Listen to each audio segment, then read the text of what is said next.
ఆ రోజు తెలుగుదేశం పార్టీ చెప్పిన మాట 10 సంవత్సరాలు చదువుకోను 15 సంవత్సరాలు ఇవ్వాలి అన్నారు. అదే రకమైన బీజేపీ పార్టీతో పొగలు పెట్టుకున్నారు. ఆ తర్వాత బీజేపీ అధికారంలోకి వస్తే టీడీపీ దగ్గర నుంచి మంత్రులు కూడా అయ్యారు. స్పెషల్ స్టేటస్ కోసమే బీజేపీతో పొగలు పెట్టుకుంటున్నారని చెప్పిన చంద్రబాబు గారు బీజేపీతో పొగలు పెట్టుకున్నారా? ఈయన ఎక్కడ అధికారానికి వచ్చినా ఆయన అక్కడ అధికారంలోకి వచ్చినాక ఒక్కసారి కూడా మళ్ళీ స్పెషల్ స్టేటస్ మీద నిజమైన ఉద్యమం చేయలేదు చంద్రబాబు. ఈయన చేయకపోగా ఉద్యమం చేసిన వాళ్ళని కూడా వాళ్ళ మీద కూడా కేసులు పెట్టారు, జైల్లో పెట్టారు చంద్రబాబు. ఆ రోజు ప్రతిపక్ష నాయకుడు జగన్ గారు, ఆ రోజు ప్రతిపక్ష నాయకుడిగా ప్రతిరోజు స్పెషల్ స్టేటస్ గురించి మాట్లాడారు.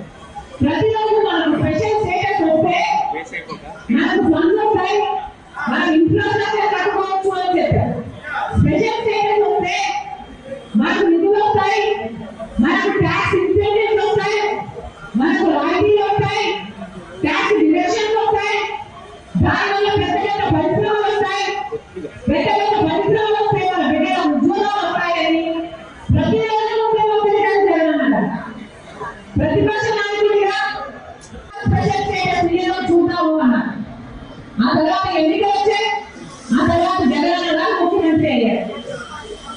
ముఖ్యమంత్రి అయిన వెంటనే స్పెషల్ స్టేటస్ గురించి కొట్లాడతారు జగన్ గారు ఉంటే ఒక్కసారి కూడా జగన్ గారు మనకి స్పెషల్ స్టేటస్ మూసే ఎక్కలేదు. ఒక్కసారి కూడా స్పెషల్ స్టేటస్ గురించి ఉద్యమం చేయలేదు, ఒక్క విధమైన ఉద్యమం చేయలేదు, ఒకసారి నిలదీయలేదు, కనీసం మాట వస్తమైనా కూడా స్పెషల్ స్టేటస్ ఇవ్వడానికి బీజేపీని నిలదీయలేదు. దాంతో స్పెషల్ స్టేటస్ కాక మొత్తానికి మూలపడింది.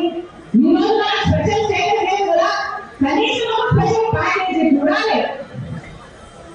పోలవరానికి 90% నిర్మిస్తామన్నారు, అది లేదు.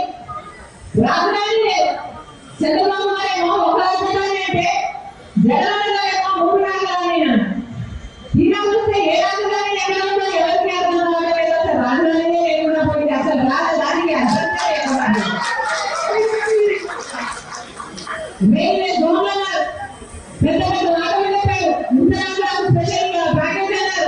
ఇలాంటి ఎన్ని మాటలు చెప్పారు. కానీ బీజేపీ ఇచ్చిన వాగ్దానాలలో ఒక్కటంటే ఒక్కటి